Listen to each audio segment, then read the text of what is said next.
Hello everyone, পুনৰ এবাৰ welcome to the study.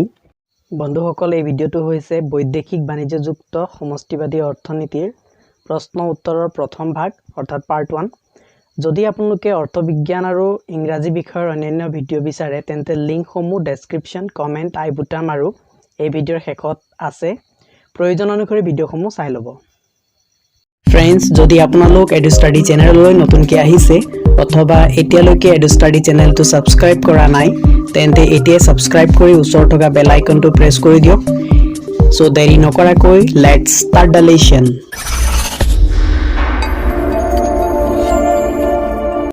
বন্ধুসকল আমি এই পাৰ্টত আলোচনা কৰিবলগীয়া কোৱেশ্চন কিটা হৈছে বৈদেশিক লেনদেনৰ সমতা কি, লেনদেনৰ সমতাৰ দুটা প্ৰধান হিচাপ উল্লেখ কৰা, লেনদেনৰ সমতাৰ স্বনিৰূপিত আৰু প্ৰণোদিত লেনদেনৰ ধাৰণা দুটা ব্যাখ্যা কৰা, লেনদেনৰ ভাৰসাম্যহীনতা বুলিলে কি বুজা, এখন দেশৰ প্ৰতিকূল লেনদেনৰ সমতাৰ দুটা কাৰণ উল্লেখ কৰা, লেনদেনৰ সমতাৰ ভাৰসাম্যহীনতা যিকোনো চাৰিটা কাৰণ ব্যাখ্যা কৰা, বাণিজ্যিক সমতা আৰু লেনদেনৰ সমতাৰ পাৰ্থক্য লিখা। অৰ্থাৎ আমি এই পাৰ্টটোত যিখিনি আলোচনা কৰিম সেই গোটেইখিনি হ'ব বিওপিৰ ওপৰত। বিওপি মানে হৈছে বেলেন্স অফ পেমেন্ট, যাক কি বুলি কয় বৈদেশিক লেনদেনৰ সমতা, বা কিছুমান কিতাপত আমি ইয়াক কি বুলি পাওঁ আন্তৰ্জাতিক লেনদেনৰ হিচাপ হিচাপেও পাওঁ। কিছুমান কিতাপত আন্তৰ্জাতিক লেনদেনৰ হিচাপ বুলি উল্লেখ কৰা হৈছে আৰু কিছুমান কিতাপত আছে বৈদেশিক লেনদেনৰ সমতা বুলি আছে। গতিকে দুইটা টাৰ্মছ ভালকৈ মনত ৰাখি থব লাগিব, তেতিয়াহে পৰীক্ষাত যদি যিকোনো ধৰণে কোৱেশ্চন কৰা হয় তেতিয়া কনফিউজন নহ'ব। সো আমি এতিয়া কোৱেশ্চনসমূহৰ এনসাৰসমূহ বিচাৰিবলৈ যত্ন কৰিম। সো আহিছো ফাৰ্স্ট কোৱেশ্চনলৈ। ফাৰ্স্ট কোৱেশ্চনটো আছিলে বৈদেশিক লেনদেনৰ সমতা কি। সো বৈদেশিক লেনদেনৰ সমতা বা আন্তৰ্জাতিক লেনদেনৰ হিচাপ কি বা কাক বোলে যদি কোৱা হয় তেতিয়াহ'লে আমি ইয়াৰ এনসাৰটো এই ধৰণে দিব লাগিব। ইয়াত যেটো দিয়া হৈছে আন্তৰ্জাতিক লেনদেনৰ হিচাপ বেলেন্স অফ পেমেন্টছ বুলি, তেতিয়া ইয়াৰ সংজ্ঞাটো ইয়াত ধুনীয়াকৈ দি থৈছে এখন কিতাপত। এইটো সংজ্ঞা দিছে আন্তঃৰাষ্ট্ৰীয় মুদ্ৰানিধি, ইণ্টাৰনেশ্যনেল মনিটাৰী ফাণ্ড, অৰ্থাৎ ইণ্টাৰনেশ্যনেল মনিটাৰী ফাণ্ড বা যাক আমি কি বুলি ক'ম IMF বুলি ক'ম। এই IMFৰ সংজ্ঞা অনুসৰি দেশ এখনৰ লেনদেনৰ হিচাপ হ'ল সেই দেশখনৰ আৰু পৃথিৱীৰ অন্যান্য দেশৰ মাজত নিৰ্দিষ্ট সময়ছোৱাৰ ভিতৰত সম্পাদিত হোৱা অৰ্থনৈতিক লেনদেনৰ এক প্ৰণালীবদ্ধ বিবৃতি। অৰ্থাৎ বৈদেশিক লেনদেনৰ সমতা মানে হৈছে এখন দেশৰ লগত আন এখন দেশৰ এক নিৰ্দিষ্ট সময়কালত হোৱা সকলো প্ৰকাৰৰ লেনদেনৰ প্ৰণালীবদ্ধ হিচাপকে বৈদেশিক লেনদেনৰ সমতা বা আন্তৰ্জাতিক লেনদেনৰ হিচাপ বুলি কোৱা হয়। সো ধুনীয়াকৈ ডেফিনেশ্যনটো লিখি ৰাখিব যে মই যিখিনি কথা কৈছোঁ সেইখিনি ভালদৰে বুজি ল'ব, আৰু যদি কিবা প্ৰব্লেম হয় তেতিয়া ভিডিঅ'টো ৰিৱাইণ্ড কৰি দিব। ৰিৱাইণ্ড কৰি দিয়াৰ লগে লগে আপোনালোকে লিখিবলৈ সহজ হ'ব বা পজ কৰি ল'ব, লিখি যাব। আৰু ফ্ৰেণ্ডছ, যদি আপোনালোকে ভিডিঅ'টো ভাল পাইছে তেনেহ'লে লাইক কৰিবলৈ নাপাহৰিব, ভিডিঅ'টো লাইক বাটনটো দবাই দিব। সো এইখিনি ডেফিনেশ্যন দিলে যথেষ্ট হয়। আৰু যদি বৰ্ণনা কৰা বুলি আহে শৰ্ট কুৱেশ্যন হিচাপে যদি 1 নম্বৰ আৰ্হি যদি কুৱেশ্যন আহে তেতিয়া এইখিনি লিখিলে যথেষ্ট। এই মই যিখিনি ক'লোঁ যে এখন দেশৰ লগত আন এখন দেশৰ এক নিৰ্দিষ্ট সময়কালত হোৱা সকলো প্ৰকাৰৰ লেনদেনৰ প্ৰণালীবদ্ধ হিচাপকে বৈদেশিক লেনদেনৰ সমতা বুলি কোৱা হয়। এইখিনি লিখিলে যথেষ্ট আৰু লিখাৰ কোনো প্ৰয়োজন নাই। আৰু যদি লং কুৱেশ্যন আহে অৰ্থাৎ 2 নম্বৰ বা 3 নম্বৰ কুৱেশ্যন আহে তেতিয়া আমি অকণমান বহলাই দিব লাগিব। তেতিয়া বহলাই দিওঁতে আমি এই ডেফিনেশ্যনটো নিশ্চয়কৈ দিবই লাগিব। ডেফিনেশ্যনটো আমি প্ৰথমে দি ল'ম, তাৰপিছত আমি লিখিম আন্তৰ্জাতিক লেনদেনৰ হিচাপৰ বিবৃতিৰ উপাদানসমূহ কি কি থাকিব। অৰ্থাৎ এখন দেশৰ সৈতে বিশ্বৰ অন্যান্য দেশবিলাকে যেতিয়া লেনদেন কৰিব তেওঁলোকৰ মাজত যিটো ট্ৰেনজেকশ্যন হ'ব সেই ট্ৰেনজেকশ্যনৰ যিটো প্ৰণালীবদ্ধ হিচাপ হ'ব, প্ৰণালীবদ্ধ হিচাপত তেতিয়া কি কি সোমাই থাকিব, কেনেধৰণৰ হিচাপ কৰা হয় সেই কথাখিনি আমি তাত উল্লেখ কৰিব লাগিব। কাৰণ দেশবিলাকৰ মাজত যেতিয়া লেনদেন হ'ব অৰ্থনৈতিক লেনদেন, সেই অৰ্থনৈতিক লেনদেনত বিভিন্ন ধৰণে তাত ট্ৰেনজেকশ্যনবিলাক হয়, লেনদেনবিলাক হয়। বিভিন্ন সম্পদৰাজি কি কৰা হয় এখন দেশৰ পৰা অন্য এখন দেশলৈ পঠোৱা হয়, কেঁচা সামগ্ৰী পঠোৱা হয় বা বিভিন্ন ধৰণৰ লেবাৰ পঠোৱা হয়। সো তেনেকৈ বিভিন্ন আমদানি ৰপ্তানি কৰা হয়, আৰু সেই আমদানি ৰপ্তানিৰ যিটো হিচাপ, আমদানি এখন দেশে যদি নিজৰ দেশলৈ অন্য এখন দেশৰ পৰা কিবা সামগ্ৰী বা কিবা বিভিন্ন বয় বস্তু, সেইটো দৃশ্যমান হওক বা অদৃশ্য বয় বস্তুৱে হওক, অদৃশ্যমান বুলি ক'লে কি হ'ব সেৱাসমূহ হ'ব যিবিলাক সেৱা আছে সেই সেৱাসমূহ অদৃশ্যমানত ধৰা হয় গতিকে সেইখিনি যদি এখন দেশে অন্য এখন দেশৰ পৰা নিজৰ দেশলৈ লৈ আহে তেতিয়ালে সেইটো আমদানি কৰা বুলি কয় আৰু ৰপ্তানিটো কি হ'ব তেনেকে সেই বস্তুসমূহ সেই একে বস্তুসমূহ কি কৰি দিয়া হয় যদি এখন দেশে অন্য এখন দেশত বিক্ৰী কৰে বা অন্য এখন দেশলৈ যোগান ধৰে তেতিয়াহ'লে তাক কি বুলি কয় ৰপ্তানি সো এই আমদানি আৰু ৰপ্তানি দেশ এখনৰ মাজত এখন দেশৰ আৰু পৃথিৱীৰ অন্যান্য দেশ বা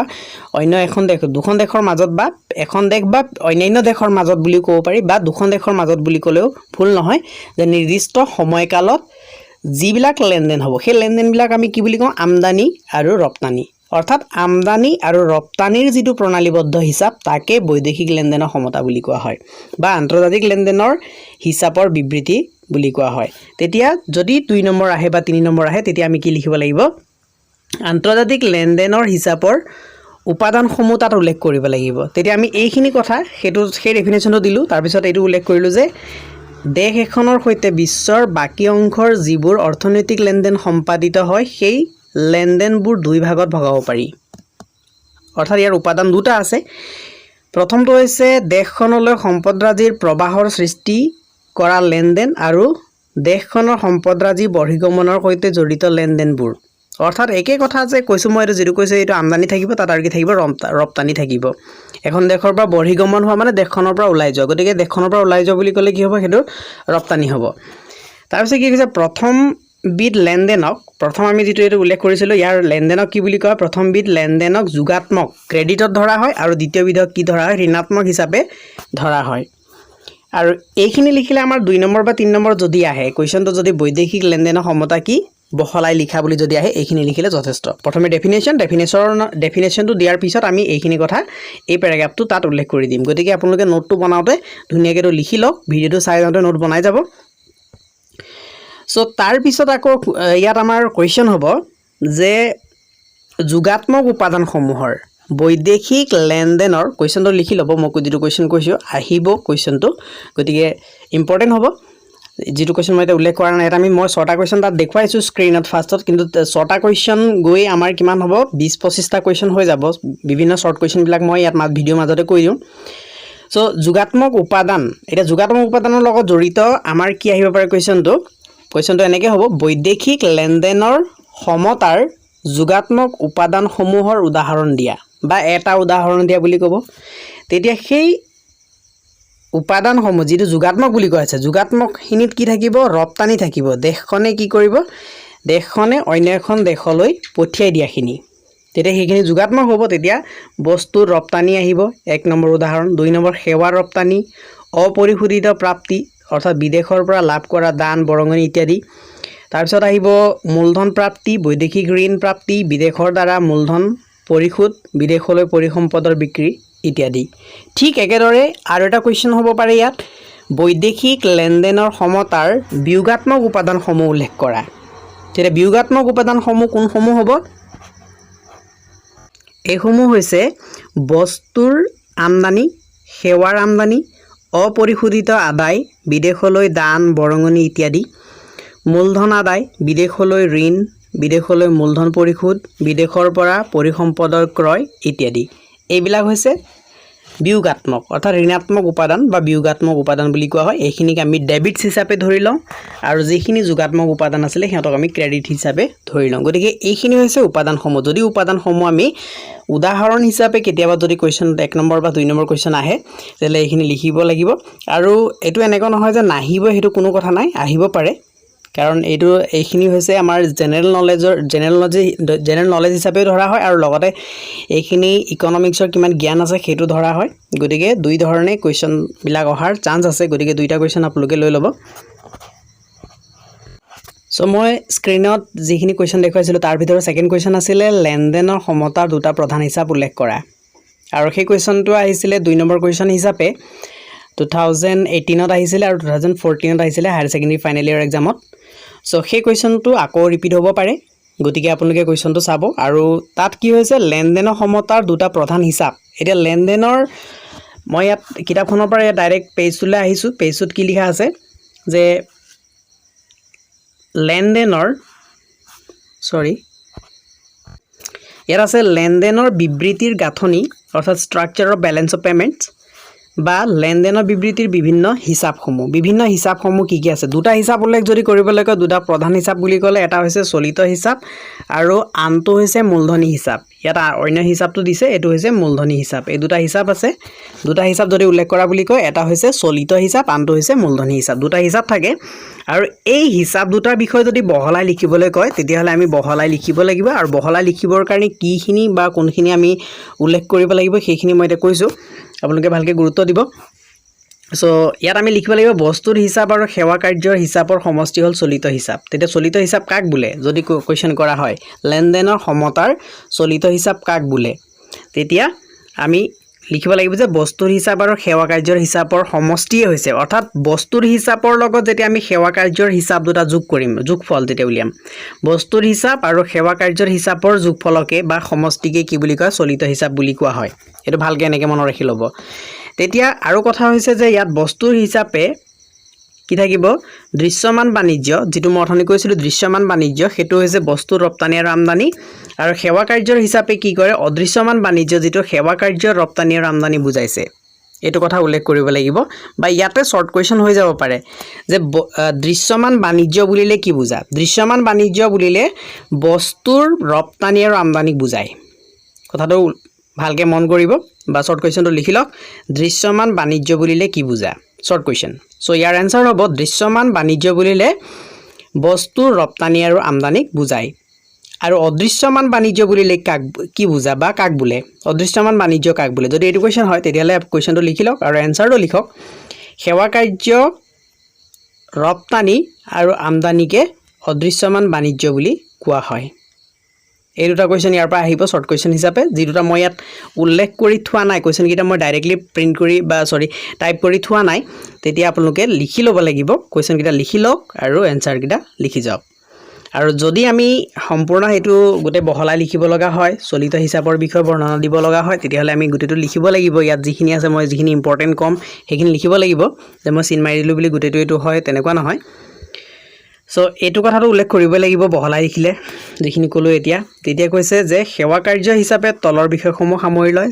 যেনে কি আছে দেশীয় বেংক বীমা প্ৰতিষ্ঠান পৰিবহনে বিদেশী ৰাষ্ট্ৰলৈ আগবঢ়োৱা সেৱা এটো যোগাত্মক ধৰা হয় সেইদৰে বৈদেশিক বেংক বীমা প্ৰতিষ্ঠান আৰু পৰিবহনে দেশখনলৈ আগবঢ়োৱা সেৱা হেতু বিয়োগাত্মক হ'ব সো দেশখনে বিদেশী পৰ্যটকলৈ আগবঢ়োৱা সেৱা যোগাত্মক আৰু বিদেশী ৰাষ্ট্ৰই সেইদৰে দেশীয় পৰ্যটকলৈ আগবঢ়োৱা সেৱা হেতু বিয়োগাত্মক ধৰা হয় তাৰ পিছত 3 নম্বৰত কি আহিব ইয়াৰ বিদেশৰ ছাত্ৰ ছাত্ৰীলৈ দেশখনে যোগান ধৰা সেৱাৰ পৰিমাণ যোগাত্মক আৰু দেশৰ ছাত্ৰ ছাত্ৰীলৈ বিদেশী ৰাষ্ট্ৰই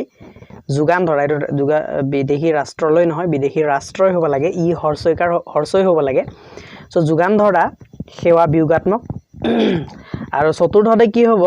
দেশখনে বিদেশত বহন কৰিবলগীয়া কূটনৈতিক আৰু সামৰিক ব্যয়সমূহ সেয়া বিয়োগাত্মক হ'ব আৰু বিদেশী ৰাষ্ট্ৰই দেশখনত বহন কৰিবলগীয়া কূটনৈতিক ব্যয় যোগাত্মক তাৰ পিছত আহিলে 5 নম্বৰ মূলধনী সেৱা কাৰ্য যেনে বিদেশৰ পৰা লাভ কৰা শুল্ক ৰয়েলটি বুলি কোৱা হয় যাক ইত্যাদি যোগাত্মক আৰু সেইদৰে দেশখনৰ পৰা বিদেশী ৰাষ্ট্ৰই লাভ কৰা সুদ মুনাফা আৰু অধিকাৰ শুল্ক ইত্যাদি বিয়োগাত্মক হিচাপে উল্লেখ কৰা হয়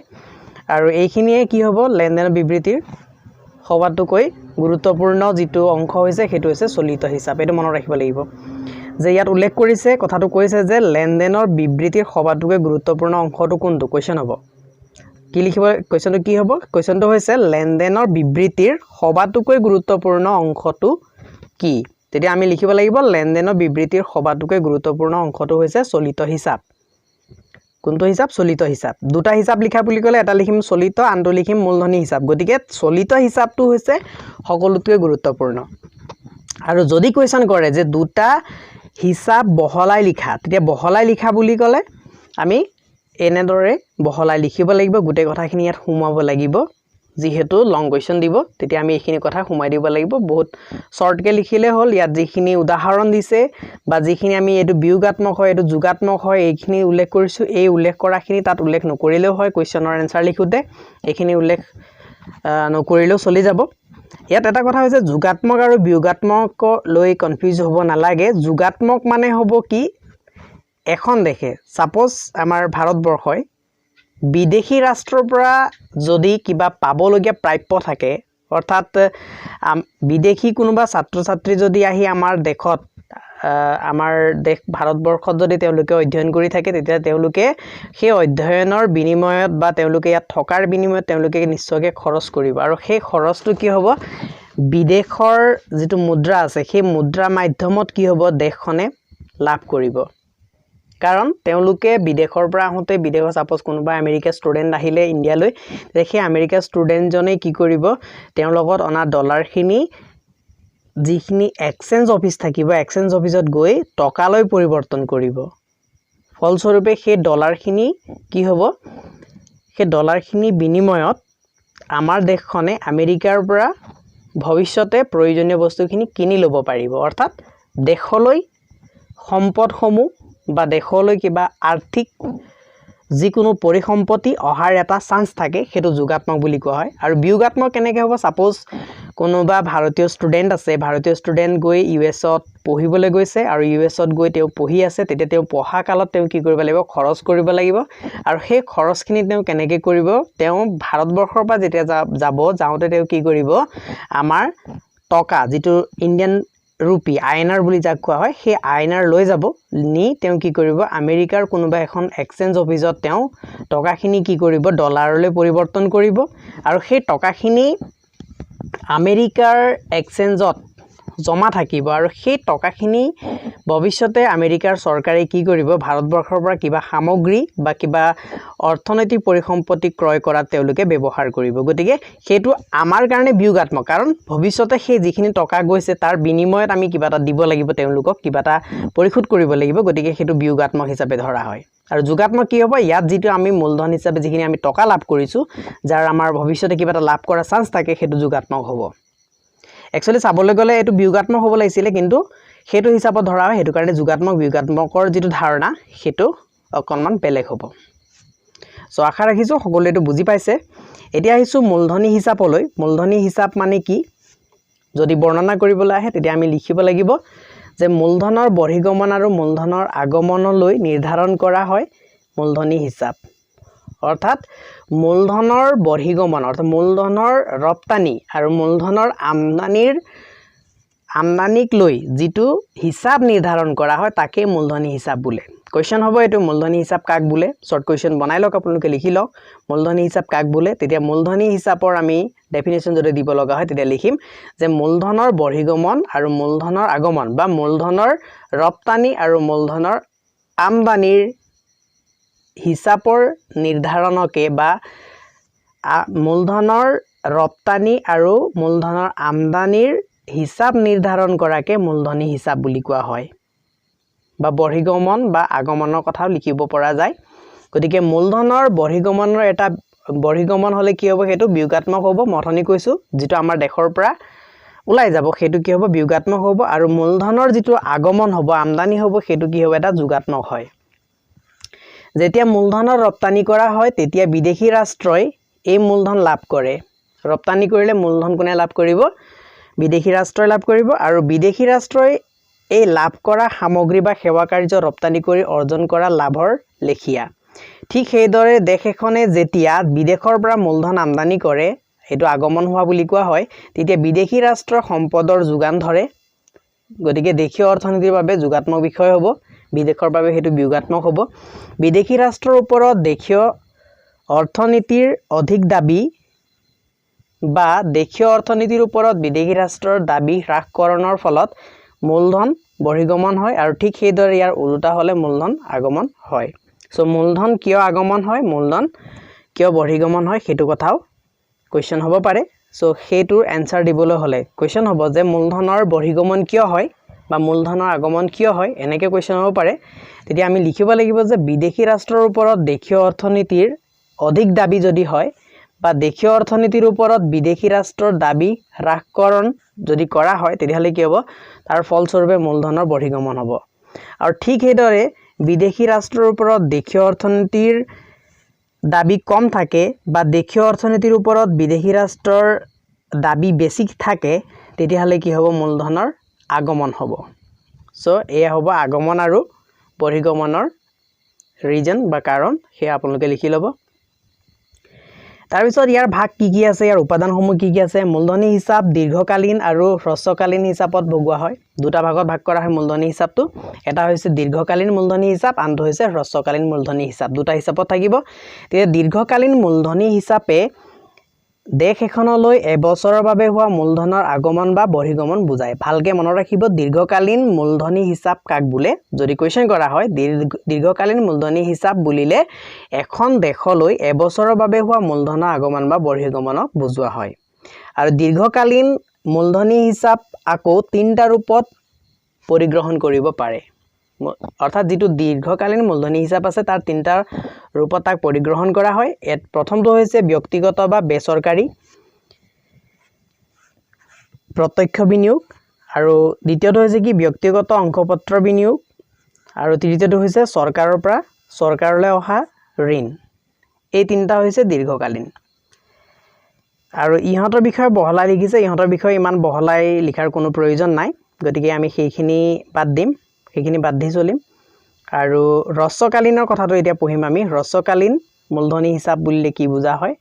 তেতিয়া হ্ৰস্বকালীন মূলধনী হিচাপত সেইবোৰ ঋণ সামৰি লোৱা হয় যিবোৰ এবছৰতকৈ কম সময়ৰ ভিতৰত নিষ্পত্তি কৰিব লাগে সো যদি কোৱেশ্চন হয় শৰ্ট কোৱেশ্চন লিখি লওক কোৱেশ্চনটো হ্ৰস্বকালীন মূলধনী হিচাপ কাক বোলে তেতিয়া আমি লিখিব লাগিব হ্ৰস্বকালীন মূলধনী হিচাপ বুলি আমি সেই মূলধনসমূহকে ধৰো যিবোৰ মূলধনৰ ঋণ এবছৰতকৈ কম সময়ৰ ভিতৰত নিষ্পত্তি কৰিব লাগে সেইটো হৈছে হ্ৰস্বকালীন মূলধনৰ হিচাপৰ এটা ডেফিনেশ্যন তাৰ পিছত ইয়াত কৈছে বেপাৰ বাণিজ্যৰ বাবে যোগান ধৰা ব্যৱসায়িক বেংকৰ ঋণ হ্ৰস্বকালীন মূলধনী হিচাপৰ এক উল্লেখযোগ্য উদাহৰণ গতিকে এইটো হৈছে উদাহৰণ সো ফ্ৰেন্ডস এই দুটা আছিল মোস্ট ইম্পৰ্টেন্ট লেনদেনৰ সমতাৰ দুটা প্ৰধান হিচাপ যদি কোৱা হয় এই দুটা লিখিব লাগিব তাৰ উপৰি আৰু অন্যান্য হিচাপ আছে যিকিটা হিমান বহলাই লিখিবলৈ নাহে কিন্তু যদি আমাৰ কেতিয়াবা কোৱেশ্চন কৰা হয় যে লোন লেনদেনৰ সমতাৰ হিচাপসমূহ কি উল্লেখ কৰা যদি এনেকে কোৱেশ্চন আহি যায় 3 মাৰ্কছৰ বা 4 মাৰ্কছৰ কোৱেশ্চন যদি আহি যায় তেতিয়া গুটেকিটা লিখিব লাগিব সেই দুটাটো লিখিবই লাগিব আমি যি দুটা এতিয়া কলো চলিত হিচাপ বা মূলধনী হিচাপ তাৰ উপৰি কি আছে আন্তঃৰাষ্ট্ৰীয় তাৰল্য হিচাপ বুলি এটা আছে এটো হৈছে ইন্টাৰনেশ্যনেল লিকুইডিটি একাউন্ট ইয়াত কি থাকিব আন্তঃৰাষ্ট্ৰীয় তাৰল্য বুলিলে জাস্ট আমি ইয়াৰ মিনিংটো বুজি পাব লাগিব যে তাৰল্য বুলিলে আন্তঃৰাষ্ট্ৰীয় বিনিময় মাধ্যম বুজিব লাগিব যেনে যুক্তৰাষ্ট্ৰীয় ডলাৰ ইংলেণ্ডৰ পাউণ্ড ষ্টাৰ্লিং স্বৰ্ণ বা আন্তৰ্জাতিক বাণিজ্যৰ ক্ষেত্ৰত বিনিময়ৰ মাধ্যম হিচাপে দেশৰ আন্তঃৰাষ্ট্ৰীয় তাৰল্য ভঁৰাল পৰিৱৰ্তনবোৰ প্ৰতিফলিত কৰে এয়া হৈছে আন্তঃৰাষ্ট্ৰীয় তাৰল্য হিচাপ মানে যিখিনি সামগ্ৰী যিখিনি বস্তু বা যিখিনি অৰ্থনৈতিক সামগ্ৰী ইন্টাৰনেশ্যনেল মাৰ্কেট অৰ্থাৎ আন্তঃৰাষ্ট্ৰীয় বজাৰত তৰল হিচাপে যে তাৰল্য হিচাপে যাৰ এটা গুণ আছে যেটা বৈশিষ্ট্য আছে যেনে যুক্তৰাষ্ট্ৰীয় ডলাৰ যদি ভাৰতবৰ্ষৰ হাতত যুক্তৰাষ্ট্ৰীয় ডলাৰ থাকে তেতিয়া ভাৰতবৰ্ষই যিকোনো দেশৰ পৰা যিকোনো সামগ্ৰী ক্ৰয় কৰি আনিব পাৰিব গতিকে যুক্তৰাষ্ট্ৰীয় ডলাৰটো হৈছে এটা কি তাৰল্য এটা হিচাপ যদি ভাৰতবৰ্ষৰ লগত কিমান ডলাৰ জমা আছে হেতু এটা কি হ'ব ভাৰতবৰ্ষৰ এটা ক্ৰেডিট হ'ব হেতু ক্ৰেডিট হিচাপে যোগাত্মক হিচাপে তাক ধৰা হয় ঠিক একেদৰে ইংলেণ্ডৰ পাউণ্ডকো ধৰা হয় যেনেকৈ ডলাৰক ধৰা হয় ইংলেণ্ডৰ পাউণ্ডকো ধৰা হয় পাউণ্ড ষ্টাৰ্লিং বুলি একেলগে ইয়াক কোৱা হয় বা ভাৰতবৰ্ষৰ লগত কিমান স্বৰ্ণ আছে বা সোণ আছে বা আন্তৰ্জাতিক বাণিজ্যৰ ক্ষেত্ৰত অন্যান্য বিনিময় মাধ্যম যেনে SDR বুলি কোৱা হয় স্পেশাল ড্ৰয়িং ৰাইটস বুলি কোৱা হয় এইখিনি ইয়াত উল্লেখ কৰা হয় গতিকে এইখিনি হৈছে আন্তঃৰাষ্ট্ৰীয় তাৰল্য হিচাপ আৰু ইয়াৰ এইখিনি বৰ্ণনা যদি কৰিবলৈ কোৱা হয় এই দখৰলৈকে মই যেটো মাৰ্ক কৰিছো তাৰলৈকে আপোনালোকে লিখি লওক ভিডিওটো পজ কৰি লৈ লিখি লোৱাৰ পিছত এটো উল্লেখ কৰা হৈ যাব তাৰ পিছত আহিম চতুৰ্থটো আমাৰ যেটো উপাদান আছে যেটো প্ৰধান হিচাপ আছে লেনদেনৰ সমতাৰ হেতু হৈছে স্বশাসিত লেনদেন অটোনমাস ট্ৰানজেকশন এইটো এটা মোস্ট ইম্পৰ্টেন্ট হয় ইয়াক কাক বুলে প্ৰায় পৰীক্ষাত আহি থাকে এতিয়া ইয়াত হৈছে ইয়াৰ উদাহৰণটো হৈছে যিবোৰ লেনদেন অন্যান্য লেনদেনৰ প্ৰভাৱৰ পৰা মুক্ত সেইবোৰ লেনদেনে হ'ল স্বশাসিত লেনদেন উদাহৰণ স্বৰূপে দেশ এখনৰ পৰা হোৱা সামগ্ৰী ৰপ্তানি দেশখনত বিদেশী পৰ্যটকলৈ আগবঢ়োৱা সেৱা কাৰ্যৰ সৈতে সম্পৰ্ক নাই এনেবোৰ লেনদেনে সামগ্ৰী হিচাপ সেৱাৰ হিচাপ হস্তান্তৰ হিচাপ বা মূলধনী হিচাপৰ ক্ষেত্ৰত দেখা দিব পাৰে সো এতিয়া স্বশাসিত লেনদেন বুলি যাক কোৱা হৈছে হেতু হৈছে কি এনে কিছুমান লেনদেন আছে বা এনে কিছুমান আমদানি ৰপ্তানি আছে যিবোৰ কি হয় অন্যান্য লেনদেনৰ প্ৰভাৱৰ পৰা মুক্ত হৈ থাকে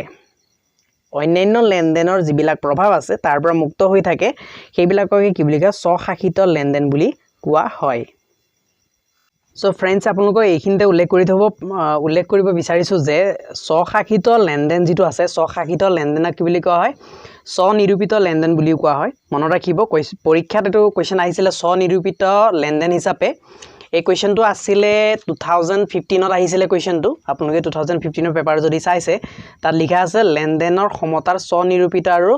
প্ৰণোদিত লেনদেনৰ ধাৰণা দুটা ব্যাখ্যা কৰা বুলি কৈছে ব্যাখ্যা কৰিবলৈ কৈছে হেতু নিশ্চয়কৈ 4 মাৰ্কছৰ কোৱেশ্চন আহিছিল 4 নম্বৰ কোৱেশ্চন আহিছিল গতিকে মোষ্ট ইম্পৰ্টেন্ট এটো ব্যাখ্যা কৰিবলৈ যদি কয় স্বশাসিত লেনদেনৰ কথা কলে বা স্বনিৰূপিত বুলি কোৱা হয় ইয়াক স্বশাসিত বা স্বনিৰূপিত তাৰ ডেফিনেশনটো এইকন দিব লাগিব তাৰ পিছত উদাহৰণ হিচাপে আমি এইখিনি কথা উল্লেখ কৰিব লাগিব তেতিয়া এটোটো 2 নম্বৰ কাৰণে হৈ গল স্বনিৰূপিত আৰু এটা আছে কি প্ৰণোদিত সেই বিষয়লৈ আহি আছো এতিয়া আমাৰ পঞ্চমটো ইয়াত যেটো হিচাপ আছে পঞ্চম হিচাপটো প্ৰধান হিচাপৰ ভিতৰত পঞ্চম হিচাপটো হৈছে লেনদেনৰ হিচাপৰ প্ৰধান হিচাপত পঞ্চম যেটো আছে হেতু হৈছে ব্যৱস্থাপনীয় লেনদেন ব্যৱস্থাপনীয় লেনদেন মানে হৈছে এখন দেশৰ আন্তঃৰাষ্ট্ৰীয় লেনদেন বিবৃতিৰ পৰিণতি হিচাপে ব্যৱস্থাপনীয় লেনদেনৰ সম্পাদিত হয় অৰ্থাৎ কি কৈছে এখন দেশৰ আন্তঃৰাষ্ট্ৰীয় লেনদেনৰ বিবৃতিৰ পৰিণতি এখন দেশৰ আন্তঃৰাষ্ট্ৰীয় লেনদেন অৰ্থাৎ যেটো ব্যালেন্স আছে ব্যালেন্স অফ পেমেন্ট বুলি যাক কোৱা হৈছে তাৰ বিবৃতি যেটো ব্যালেন্স অফ পেমেন্ট আছে ব্যালেন্স অফ পেমেন্টৰ পৰিণতি হিচাপে যেটো ব্যৱস্থাপনীয় ব্যৱস্থা কৰি দিয়া হয় এটো একমোডেটিং বুলি যাক কোৱা হয় লেনদেন সম্পাদিত হয় এটো এটা ব্যৱস্থা আছে প্ল্যানিং হিচাপে এটো কৰি দিয়া হয় সো উদাহৰণ দেখুৱাইছে ইয়াত ধৰি লোৱা হল যে ভাৰতবৰ্ষৰ লেনদেনৰ বিবৃতিয়ে $100 নিযুত ডলাৰৰ ঘাটি দেখুৱাইছে সো ভাৰতবৰ্ষৰ সেই পৰিমাণৰ ডলাৰ ঋণ হিচাপে বিচাৰিব লাগিব বা ভাৰতবৰ্ষৰ আন্তঃৰাষ্ট্ৰীয় তাৰল্য হিচাপৰ পৰা এই ঘাটি পূৰণ কৰিব লাগিব ঠিক সেইদৰে লেনদেনৰ বিবৃতিত ৰাহিয়ে দেখা দিলে ভাৰতবৰ্ষৰ সেই পৰিমাণৰ ঋণ আন দেশলৈ আগবঢ়াব পাৰিব বা ভাৰতবৰ্ষৰ আন্তঃৰাষ্ট্ৰীয় তাৰল্য প্ৰবাহত সেই পৰিমাণ যোগ হ'ব লাগিব হেতুকে ব্যৱস্থাপনীয় লেনদেন বুলি কোৱা হয় অৰ্থাৎ ভাৰতবৰ্ষ যদি কি হয় যিবিলাক আন্তঃৰাষ্ট্ৰীয় লেনদেনত যদি ঘাটি হয় তেতিয়া হলে ভাৰতবৰ্ষই কি কৰিব লাগিব সেই ঘাটিটো পুৰাবৰ কাৰণে ভাৰতবৰ্ষৰ যিখিনি তাত টকাৰ প্ৰয়োজন বা যিখিনি মূলধনৰ প্ৰয়োজন হয় বা যিখিনি ডলাৰৰ প্ৰয়োজন হয় সেই ডলাৰখিনি কি কৰিব লাগিব অন্য দেশৰ পৰা ভাৰতবৰ্ষৰ ঋণ হিচাপে গ্ৰহণ কৰিব লাগিব বা ভাৰতবৰ্ষৰ যেটো আন্তঃৰাষ্ট্ৰীয় তাৰল্য হিচাপ আছে তাৰ পৰা এই ঘাটিখিনি পুৰাব লাগিব ঠিক একেদৰে ভাৰতবৰ্ষৰ যদি আন্তঃৰাষ্ট্ৰীয় বাণিজ্য যদি ৰাহিয়ে দেখা দিয়ে সেই ৰাহিখিনি কি কৰিব পাৰিব ভাৰতবৰ্ষ অন্য দেশক ঋণ হিচাপে আগবঢ়াব পাৰিব বা নিজৰ আন্তঃৰাষ্ট্ৰীয় তাৰল্য হিচাপ যত আছে তাত এখিনি যোগ কৰি দিব পাৰিব হেতু হৈছে ব্যৱস্থাপনীয় লেনদেন আৰু ইয়াকে কোৱা হয় প্ৰণোদিত লেনদেন ইয়াকে কি বুলি কোৱা হয় প্ৰণোদিত লেনদেন বুলি কোৱা হয় মনত ৰাখিব ব্যৱস্থাপনীয় লেনদেনকে কি বুলি কোৱা হয় যেটো প্ৰণোদিত বুলি আছে মই যেটো স্ক্ৰিনত কোৱেশ্চন দেখুৱাইছিল আপোনালোকক সেই কোৱেশ্চনটোৰ ইয়াত এনসাৰ হৈছে প্ৰণোদিত অৰ্থাৎ মই কোৱেশ্চন এটা তাত কৈছিল আপোনালোকক যে লেনদেনৰ সমতাৰ স্বনিৰূপিত আৰু প্ৰণোদিত লেনদেনৰ ধাৰণা দুটা ব্যাখ্যা কৰা সেই কোৱেশ্চনটো মই আপোনালোকক ফাৰ্ষ্টতে দেখুৱাইছিল ভিডিওটো আগলৈ গুছি গৈ কোৱেশ্চন কিটা আপোনালোকে আগতেকে লিখি ল'ব লাগে সো লিখি লৈ গলে কোনকিটা কোৱেশ্চন মই এনসাৰ কৰি আছো আপোনালোকে ভালকে বুজি পাই যাব সো হেতু আছিল প্ৰণোদিত ইয়াত আমি এটো ব্যৱস্থাপনীয় লেনদেন বুলি যেটো কৈছো হেতু হৈছে প্ৰণোদিত আৰু নেক্সট আমাৰ স্বশাসিত লেনদেন অৰ্থাৎ যাক স্বনিৰূপিত লেনদেন বুলি কয় যে হেতু সেই দুইটা মই ইয়াত ব্যাখ্যা কৰিছো আৰু আশা কৰিছো সকলোৱে ভালকে বুজি পাইছে আৰু ফ্ৰেন্ডছ যদি আপোনালোকে ভালদৰে বুজি পাইছে তেনেহলে লাইক বাটন যদি এতিয়ালৈকে আপোনালোকে প্ৰেছ কৰা নাই তেতিয়াহলে লাইক বাটনটো প্ৰেছ কৰি যাব আৰু যাতে লাইক বাটনটো প্ৰেছ কৰিলে এনে ধৰণৰ ভিডিও বিলাক বনাই থাকিবৰ কাৰণে যথেষ্টভাৱে মই উৎসাহিত হ'ম সো ফ্ৰেন্ডছ এতিয়া আমি বাণিজ্যিক সমতা আৰু লেনদেনৰ সমতাৰ পাৰ্থক্য লিখা বুলি যেটো কোৱেশ্চন মই প্ৰথমে দেখুৱাইছিলো সেই কোৱেশ্চনটোলৈ আহিছো সেই কোৱেশ্চনটো এনসাৰ কৰিবলৈ যত্ন কৰিম এতিয়া আৰু সেই কোৱেশ্চনটোৰ এনসাৰ ইয়াত দিয়া আছে ইয়াত লিখা আছে লেনদেনৰ হিচাপ আৰু বাণিজ্যিক হিচাপৰ পাৰ্থক্য বুলি ইয়াত যেটো উল্লেখ কৰিছে এডখতে এইখিনি যথেষ্ট নহয় তাত যেহেতু 4 নম্বৰ আহিছিল কোৱেশ্চনটো গতিকে সেইখিনি মই নিজৰ হিচাপত কৈ দিছোঁ আপোনালোকে লিখি যাব যে বাণিজ্যিক সমতা মানে হৈছে বাণিজ্যিক সমতাই কি বুজায় লিখি যাওক কোৱেশ্চনটো লিখি ল'ব কোৱেশ্চনটো আছিলে বাণিজ্যিক সমতা আৰু লেনদেনৰ সমতাৰ পাৰ্থক্য লিখা কোৱেশ্চনটো লিখি লওক তাৰ পিছত লিখি যাব যে এনসাৰ হিচাপে বাণিজ্যিক সমতাই এখন দেশৰ এক নিৰ্দিষ্ট সময়ত দৃশ্যমান সামগ্ৰীসমূহৰ ৰপ্তানি আৰু আমদানিৰ মাজৰ পাৰ্থক্যকে বুজায় অৰ্থাৎ বাণিজ্যিক সমতা মানে হৈছে কি এখন দেশৰ যিখিনি দৃশ্যমান সামগ্ৰী আছিল মথনি যিখিনি দৃশ্যমান বস্তু বা দৃশ্যমান সামগ্ৰী বুলি কৈছিল সেই দৃশ্যমান সামগ্ৰী আৰু দৃশ্যমান সামগ্ৰীসমূহৰ ৰপ্তানি আৰু আমদানিৰ যিটো পাৰ্থক্য সেই পাৰ্থক্যকে বাণিজ্যিক সমতা বুলি কোৱা হৈছে বাণিজ্যিক সমতা হৈছে হেতু তাৰ পিছত কিন্তু ইয়াত কি হৈছে লেনদেনৰ সমতাত কি হ'ব লেনদেনৰ সমতাত সোমাব পৰিশোধৰ যিখিনি দ্ৰব্যৰ ৰপ্তানি আমদানিৰ উপৰিও বেংক বীমা সেৱা মূলধন প্ৰবাহো অন্তৰ্ভুক্ত হয় সো অৰ্থাৎ ইয়াত হৈছে যিটো বাণিজ্যিক সমতা বুলি যাক কোৱা হৈছে বাণিজ্যিক সমতাত কি সোমাব আমদানি ৰপ্তানি আৰু সেই আমদানি ৰপ্তানি কাৰ হ'ব যিখিনি দৃশ্যমান বস্তু আছিল দৃশ্যমান সামগ্ৰী আছিল সেই সামগ্ৰীসমূহৰ আমদানি আৰু ৰপ্তানি সোমাব তাৰ পিছত আৰু কৈছে যে লেনদেনৰ যিটো হিচাপ লেনদেনৰ যিটো সমতা লেনদেনৰ সমতাত কি সোমাই থাকিব তাত দৃশ্যমান বস্তুসমূহৰ বা দৃশ্যমান সামগ্ৰীসমূহৰ আমদানি ৰপ্তানিসমূহ সোমোৱাৰ উপৰিও বেংক বীমা সেৱা বেংকৰ সেৱা বীমা সেৱা এইবিলাক সোমাব লগতে কি সোমাব মূলধনী প্ৰবাহো অন্তৰ্ভুক্ত কৰা হয় অৰ্থাৎ যিটো লেনদেনৰ হিচাপ আছে এই লেনদেনৰ হিচাপ বা লেনদেনৰ যিটো সমতা হৈছে সেই লেনদেনৰ সমতাত কি সোমাই থাকিব বাণিজ্যিক সমতাটো সোমাই থাকিব বাণিজ্যিক সমতা প্লাস তাৰ উপৰি কি থাকিব লাগিব বেংকৰ সেৱা বা বীমা সেৱা বা মূলধন প্ৰবাহ ইত্যাদি অন্তৰ্ভুক্ত কৰা হয় তাৰ উপৰিও মানে অৰ্থাৎ যিটো লেনদেনৰ সমতাৰ যিটো ধাৰণা সেই ধাৰণাটো অলপ ব্যাপক হ'ব অলপ বহল হ'ব ইয়াত কৈ দিছে কথাটো উল্লেখ কৰা আছে যে লেনদেনৰ হিচাপৰ ধাৰণাটো বাণিজ্যিক হিচাপৰ ধাৰণাতকৈ ব্যাপক বুলি কৈছে আৰু ইয়াত কথাটো উল্লেখো কৰিছে যে মই প্ৰথমটো যিটো বহলাই কৈছিলোঁ দৰাচলতে বাণিজ্যিক ৰাহি লেনদেনৰ ৰাহিৰ অংশ বিশেষ ইয়াৰ এটা অংশ হয় সো বাণিজ্যিক ৰাহিৰ অৰ্থ এই দুই ধৰণে ব্যাখ্যা কৰা হয় কোনো অৰ্থনীতিবিদৰ মতে দেশখনে ৰপ্তানি কৰা আমদানি কৰা বস্তুৰ মূল্যৰ পাৰ্থক্য হ'ল বাণিজ্যিক ৰাহি কাক বোলে যদি কোৱা হয় এটো লিখিব পাৰে যদি বাণিজ্যিক ৰাহি কাক বোলে কোৱেশ্চন আহিব পাৰে এই অৰ্থত কেৱল দৃশ্যমান বাণিজ্যহে প্ৰাসংগিক হৈ পৰে দৃশ্যমানখিনি অৰ্থাৎ যিখিনি দৃশ্যমান বস্তু আছিল সেইখিনি আহিব সো এটা পাৰ্থক্য মই আপোনালোকক ক'লো সেকেন্ড পাৰ্থক্য আপোনালোকে লিখি যাব মই কৈ গৈছো ইয়াত যেহেতু এইখিনিতে উল্লেখ কৰা নাই যথেষ্ট শৰ্টত দিয়া আছে গতিকে মই ইয়াৰ পৰা ক'ব বিচৰা নাই মই কৈ যাম আপোনালোকে লিখি যাব সেকেন্ডটো হ'ব বাণিজ্যিক সমতা লেনদেনৰ সমতাৰ চলিত হিচাপৰ অন্তৰ্ভুক্ত হয় কিন্তু লেনদেনৰ সমতাত চলিত আৰু মূলধনী হিচাপ অন্তৰ্ভুক্ত কৰা হয় গতিকে মনত ৰাখিব যিখিনি বাণিজ্যিক সমতা আছে বাণিজ্যিক সমতা সদায় কিহৰ ওপৰত থাকিব সেইখিনি সদায় চলিত হিচাপত থাকিব কিন্তু লেনদেনৰ সমতা চলিত আৰু মূলধনী হিচাপ দুইটাতে অন্তৰ্ভুক্ত কৰা হ'ব সেইটো আছিল সেকেন্ড থাৰ্ডটো কি হ'ব বাণিজ্যিক সমতাই দেশ এখনৰ আন্তঃৰাষ্ট্ৰীয় লেনদেনৰ আংশিক ছবি প্ৰতিফলিত কৰে কিন্তু লেনদেনৰ সমতাই দেশ এখনৰ আন্তঃৰাষ্ট্ৰীয় লেনদেনৰ সম্পূৰ্ণ ছবি প্ৰতিফলিত কৰে যেহেতু আমি অলৰেডি উল্লেখ কৰিছো কথাটো যে যিখিনি আন্তঃৰাষ্ট্ৰীয় যিখিনি সমতা আছে বা যিখিনি লেনদেনৰ সমতা আছে লেনদেনৰ সমতাই কি কৰে সম্পূৰ্ণ ছবি এখন দেশৰ আন্তঃৰাষ্ট্ৰীয় লেনদেনৰ সম্পূৰ্ণ ছবি প্ৰতিফলিত কৰিব কিন্তু সেই আন্তঃৰাষ্ট্ৰীয় লেনদেন বা যিটো লেনদেনৰ সমতা বুলি যাক কোৱা হয় যে সেই লেনদেনৰ সমতাত বাণিজ্যিক সমতা যেহেতু সোমাই থাকিব তাৰ এটা অংশ হিচাপে হি আংশিক ছবিহে প্ৰতিফলিত কৰিব মই যিখিনি ডিফাৰেন্স কৈছো সেইখিনি এবাৰ লিখি ল'ব লিখি লোৱাৰ পিছত মোৰ কথাখিনি ভালকে শুনি যাব তেতিয়া বুজি পাব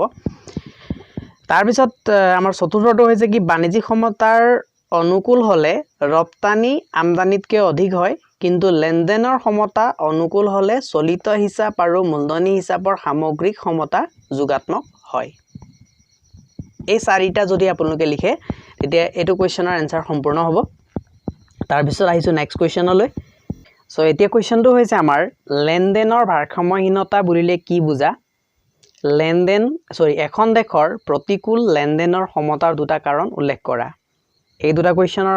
সৰি দুটা কুৱেশ্যন আছে সঁচাকৈ দুটা কুৱেশ্যন আছে একেলগে সো দুইটা কুৱেশ্যন আমি এতিয়া আলোচনা কৰিবলৈ যত্ন কৰিম লেনদেনৰ ভাৰসাম্যহীনতা এটা যেহেতু বুজি পাইছে ভাৰসাম্যহীনতা বুলিলে কি বুজা তেতিয়া লেনদেনৰ ভাৰসাম্যহীনতাত কি থাকিব লাগিব আন্তঃৰাষ্ট্ৰীয় লেনদেন হ'ব লাগিব ইয়াত কথাটো বুজি পাব লাগিব ইয়াত লিখিছে কি লিখিছে আমি এবাৰ চাই লৈছো কিতাপত তাৰ পিছত মই ব্যাখ্যা কৰিম সো এখন দেশৰ আন্তঃৰাষ্ট্ৰীয় বাণিজ্যৰ লেনদেনৰ বিবৃতিত ভাৰসাম্যহীনতাই দেখা দিয়ে যেতিয়া যোগাত্মক বিষয়কেইটা মুঠ মূল্যৰ তুলনাত বিয়োগাত্মক বিষয়কেইটাৰ মুঠ মূল্য অধিক হৈ পৰে এনে অৱস্থাত দেশখন বিশ্বৰ অন্য দেশৰ ওচৰত ঋণী হৈ পৰে কাৰণ দেশখনে অন্যান্য দেশৰ পৰা পাবলগীয়া সম্পদৰ তুলনাত দেশখনে অন্যান্য দেশক পৰিশোধ কৰিবলগীয়া সম্পদৰ পৰিমাণ অধিক হৈ পৰে সো অৰ্থাৎ ফ্ৰেণ্ডছ এইখিনিতে যেহেতু আমি লেনদেনৰ ভাৰসাম্যহীনতা বুলিলে কি বুজা বা কাক বোলে যদি কোৱা হয় তেতিয়াহ'লে আমি বুজি পালো যে আন্তঃৰাষ্ট্ৰীয় লেনদেনৰ ক্ষেত্ৰত যেতিয়া দেনা আৰু পাওনা মানে দেশখনে বেলেগক দিব লগাখিনি যিখিনি থাকে আৰু পাওনা যিখিনি অৰ্থাৎ বেলেগ দেশৰ পৰা পাবলগীয়া যিখিনি আছে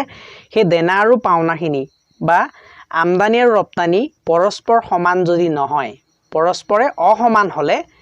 তেনে লেনদেনক কি বুলি কয় ভাৰসাম্যহীনতা বুলি কোৱা হয় তেনে লেনদেনক লেনদেনৰ ভাৰসাম্যহীনতা বুলি কোৱা হয় অৰ্থাৎ আপোনালোকে লিখিব এটা লিখি লওক কাক বুলেটো বা বুলিলে কি বুজা যেটো কোৱেশ্যনত কোৱা হৈছে আন্তঃৰাষ্ট্ৰীয় লেনদেনৰ ক্ষেত্ৰত দেনা আৰু পাওনাৰ পৰস্পৰ অসমান হলে লেনদেনৰ ভাৰসাম্যহীনতা বুলি কোৱা হয় এই ক্ষেত্ৰত আৰু উল্লেখ কৰিব লাগিব যে দেনাৰ তুলনাত পাওনা বেছি হলে লেনদেনৰ ক্ষেত্ৰত কি হ'ব ৰাহি উদ্ভৱ হ'ব আৰু দেনাৰ তুলনাত পাওনা কম হলে লেনদেনৰ ক্ষেত্ৰত ঘাটি উদ্ভৱ হ'ব সো অৰ্থাৎ ফ্ৰেণ্ডছ ইয়াত আমি লেনদেনৰ হিচাপত যেটো সমতাৰ কথা কোৱা হৈছিল সমতাত কি হ'ব লাগিব যেটো দেনা আছে কথাটো বুজি ল'ব লিখি লোৱাৰ এনসাৰ কিটা লিখি লোৱাৰ পিছত বুজি ল'ব দেনাৰ লগত সমান কি হ'ব লাগিব পাওনা হ'ব লাগিব অন্য দেশৰ পৰা পাব লগাটো আৰু নিজে দিব লগাটো দেনা বুলি কয় অন্য দেশৰ পৰা পাব লগাটো পাওনা দেনাৰ লগত যদি পাওনা থাকে তেতিয়া এইটো কি হ'ব ভাৰসাম্য হ'ব লেনদেনৰ ভাৰসাম্য হ'ব আৰু লেনদেনৰ ভাৰসাম্যহীনতা কেতিয়া হ'ব যেতিয়া এখন দেশৰ দেনা আৰু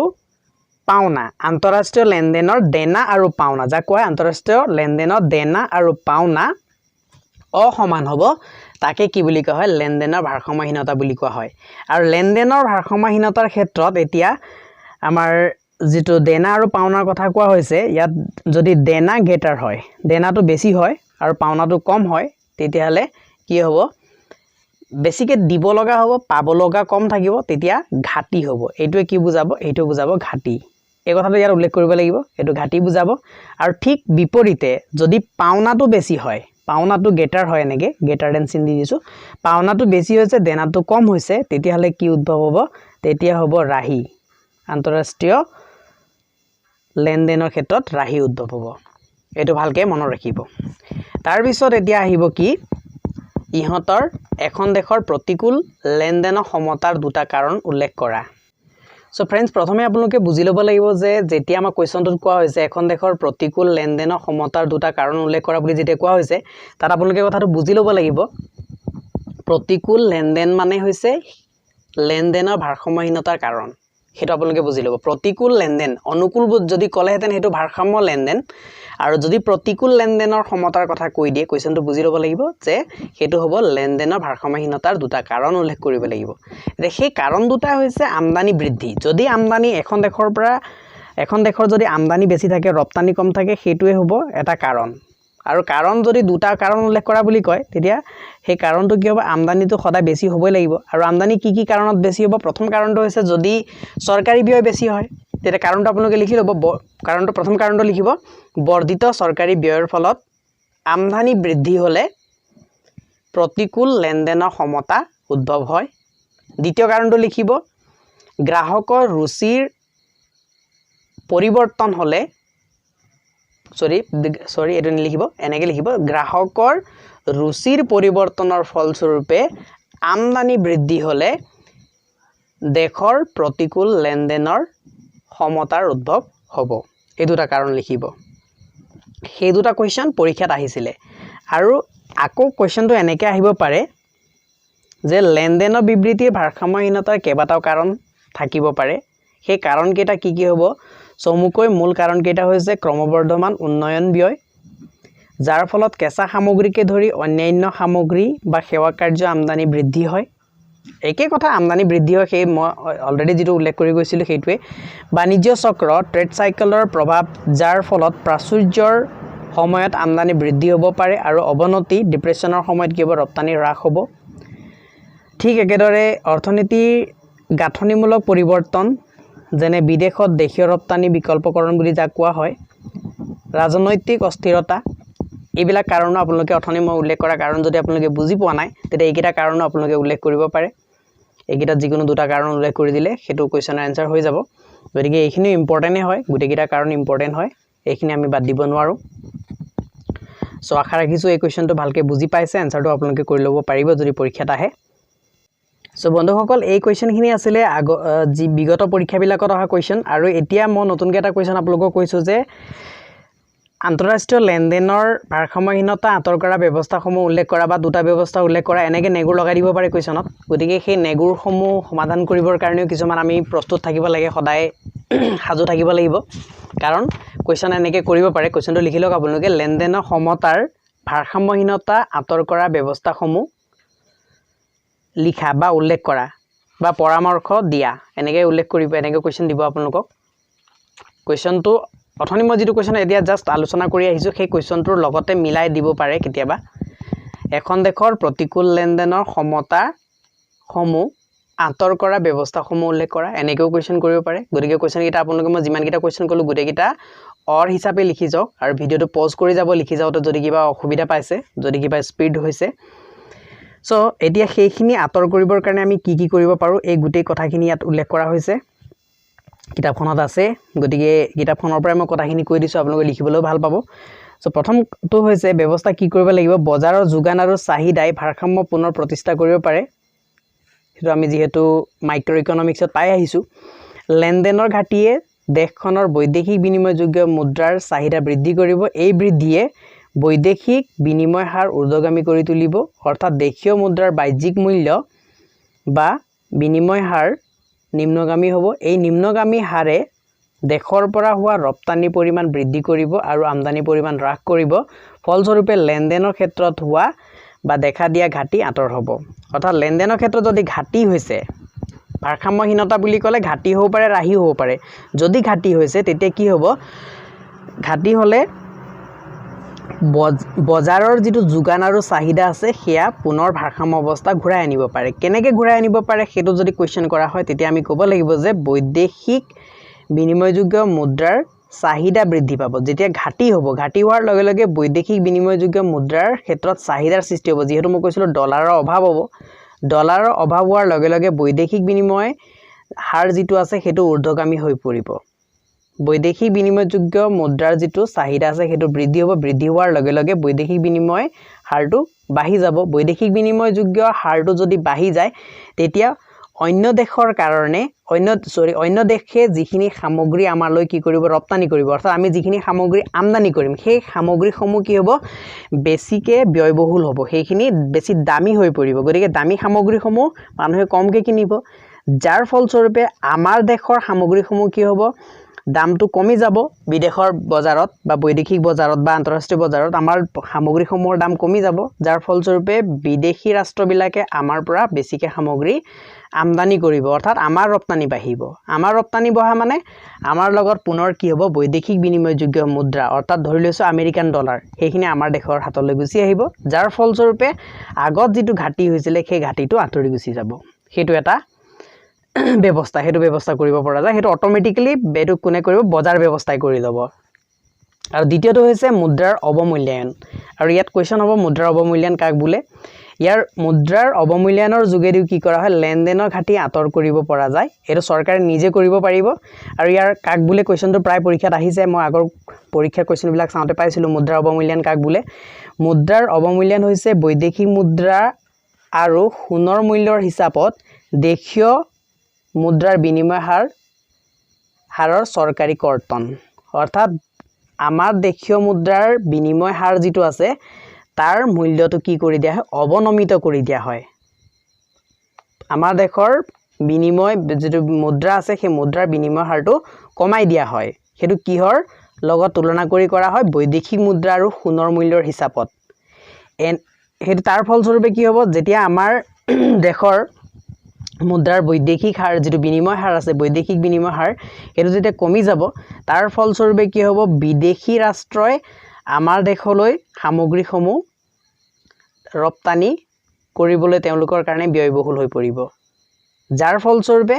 আমাৰ আমদানিসমূহ কি হ'ব হস্তীয়া হৈ পৰিব আৰু অন্য দেশসমূহে আমাৰ আমদানি আমাৰ বস্তুখিনি আমাৰ সামগ্ৰীসমূহ তেওঁলোকে আমদানি কৰিব আৰু আমাৰ ৰপ্তানি বাঢ়ি যাব এনেদৰে কৰা হয় সেকেন্ড থাৰ্ডটো হৈছে কি বৈদেশিক বিনিময়যোগ্য মুদ্ৰাৰ যোগান নিয়ন্ত্ৰণ কৰি আমদানিৰ পৰিমাণ হ্ৰাস কৰিব পৰা যায় এটো লিখিব পাৰি এক লাইন লিখিলে হ'ল ইয়াৰ